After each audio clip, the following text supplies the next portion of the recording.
Olá, pessoal do canal, tudo bem com vocês? Espero que sim. Este mês de agosto nós temos algumas datas comemorativas, como dia 11, Dia do Estudante, dia 17, Dia do Patrimônio Histórico e dia 22, Dia do Folclore.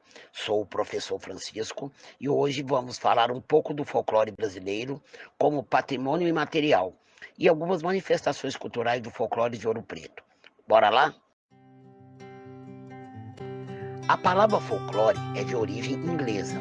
São as palavras folk, que quer dizer povo, e lore, que significa sabedoria.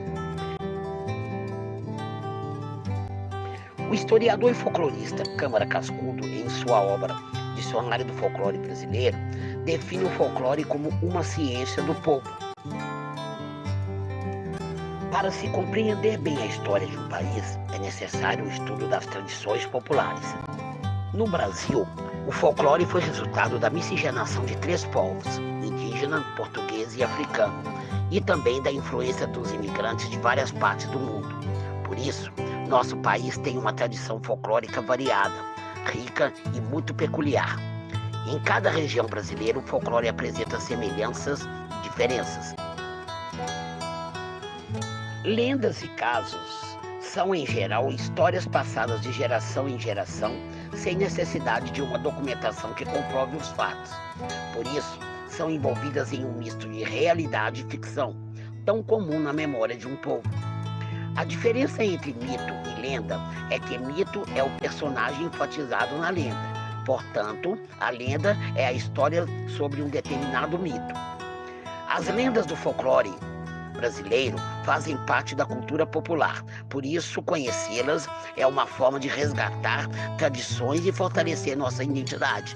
Podemos citar como exemplo a lenda do Saci Pererê, do Curupira, da sereia Iara, da mula sem cabeça e do lobisomem, dentre outras.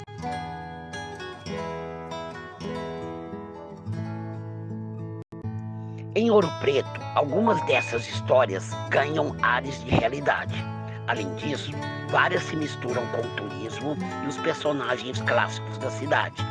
Nas obras Tesouros, Fantasmas e Lendas de Ouro Preto, da historiadora Ângela Xavier, Lendas, Tradições e Costumes de Ouro Preto, de Alcebiades Tassiano Jerônimo, podemos encontrar alguns casos e lendas de Ouro Preto.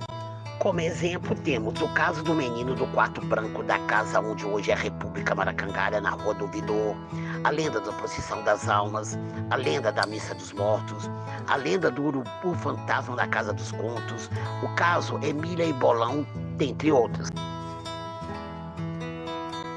Parlendas são geralmente pequenos versos com ou sem rimas, e não necessariamente com algum sentido.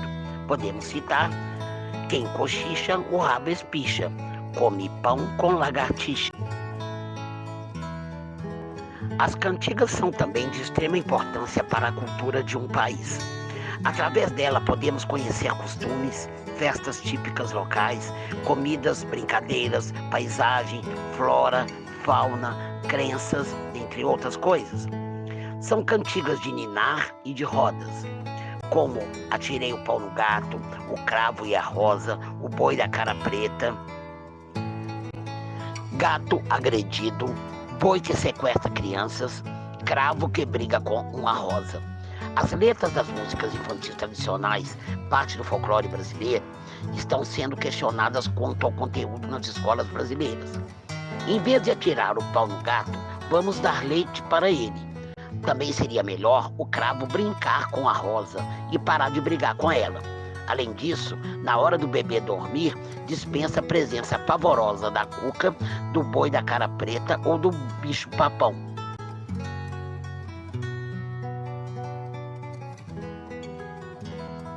As brincadeiras e brinquedos folclóricos são importantes legados da cultura popular que contribuem para o fortalecimento do acervo cultural de uma nação.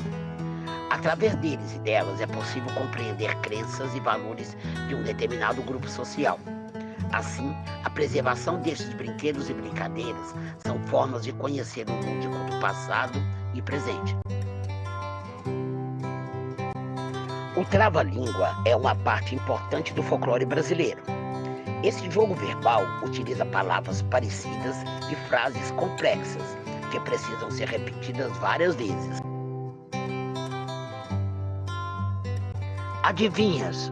O popular O Que é fazem parte do folclore nacional e apresentam um enigma a ser desvendado. O folclore brasileiro é rico em danças que representam as tradições e culturas locais, algumas delas com influência afro-indígena brasileira.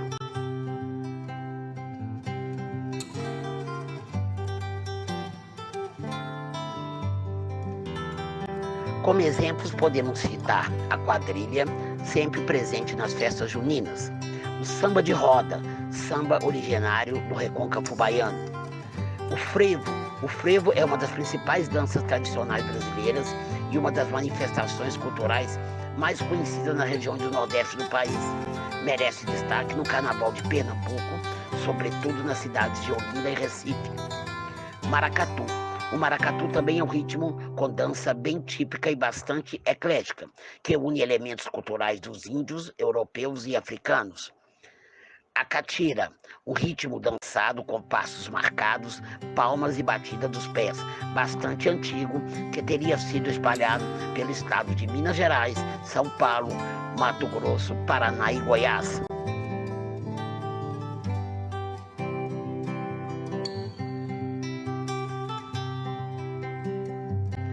É muito significativo o número de grupos de danças em Ouro Preto. Muitos deles tiveram origem no período colonial. Podemos citar Dança de São Gonçalo e Cavalhada do distrito de Amarantina, Dança do Pau de Fita do distrito de Glaura, Folia de Reis, Dança do Garimpeiro do distrito de Rodrigo Silva, Folia de Reis, Pastorinhas, Charola do Senhor Bom Jesus dos Passos do distrito de Santo Antônio do Salto, Congados de Nossa Senhora do Rosário e Santa Efigênia do Alto da Cruz no distrito Sede e no distrito de Miguel Burnier e Santo Antônio do Salto. Os Impérios do Divino do Espírito Santo de São Bartolomeu e Lavras Novas.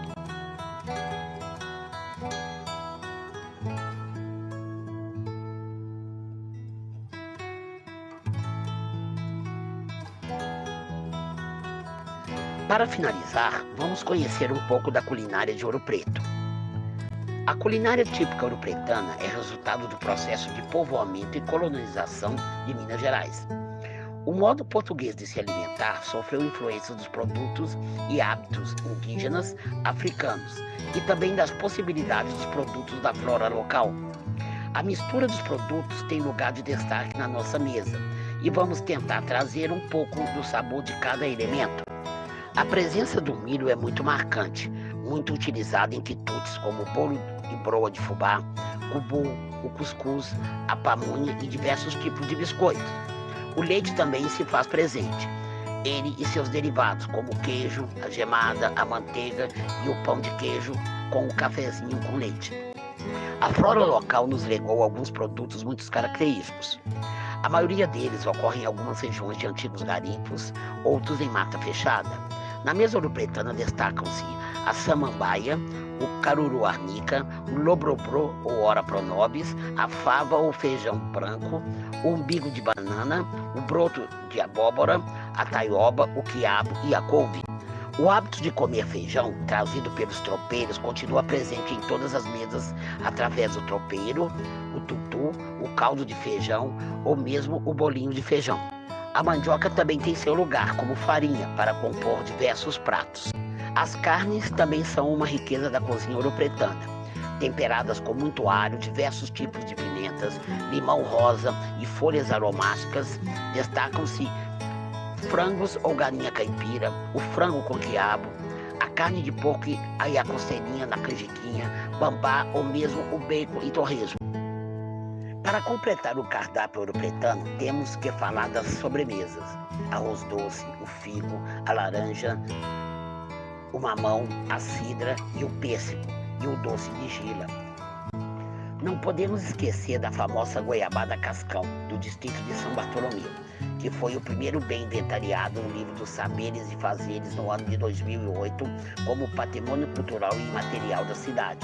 Algumas famílias ainda cultivam nos quintais folhas para imersão, infusão, de molho, trituradas, secadas ao sol ou sereno, para curar males do corpo ou da alma através de chás.